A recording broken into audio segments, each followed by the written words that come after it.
La direction du contrôle financier, une structure sous tutelle du ministère ivoirien des Finances et du Budget, a ouvert le lundi 9 décembre 2024 à Abidjan, un atelier dit de formation et de vulgarisation du manuel de procédure de contrôle des opérations budgétaires de l'État, du manuel de contrôle orienté sur la performance et du guide méthodologique des systèmes de contrôle de gestion des ministères. L'objectif de cet atelier est de former les acteurs des ministères impliqués dans le processus d'exécution des opérations budgétaires sur les outils de contrôle conçus au niveau de la direction du contrôle financier et les vulgariser auprès des dits acteurs. Selon Vassobo Bamba, le directeur de cabinet adjoint du ministre ivoirien des Finances et du Budget, il est essentiel que la direction du contrôle financier soit équipée des outils et procédures adéquates pour assurer un contrôle de l'efficacité et de l'efficience des finances publiques. Désormais, en plus du contrôle classique, de la régularité et de la réalité de la dépense publique,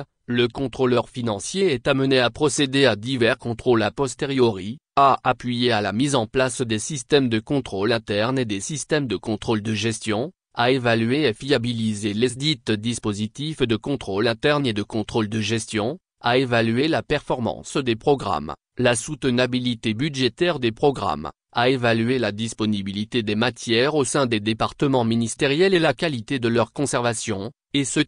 a expliqué M. Bamba au cours de la cérémonie d'ouverture de ces assises. Poursuivant, il a engagé au nom du ministre Adama Coulibaly, la direction du contrôle financier et l'ensemble des parties prenantes, à la correcte mise en œuvre des dispositions contenues dans ces manuels et guides et à la pleine réussite du volet contrôle financier de la réforme budgétaire. Par ailleurs, M. Bamba a rappelé que 3 outils essentiels seront au cœur des travaux de cet atelier, notamment, le manuel de procédure de contrôle des opérations budgétaires de l'État, le manuel de contrôle orienté sur la performance et le guide méthodologique des systèmes de contrôle de gestion des ministères. Ensemble, nous pouvons relever le défi d'une gestion publique plus performante, efficiente et transparente, a-t-il estimé. L'année 2025 verra la poursuite de la mise en œuvre des dispositions prévues en matière de contrôle financier. Et dans le cadre du dialogue de gestion et de la fonction de conseiller dévolue aux contrôleurs financiers, il était important que nous puissions,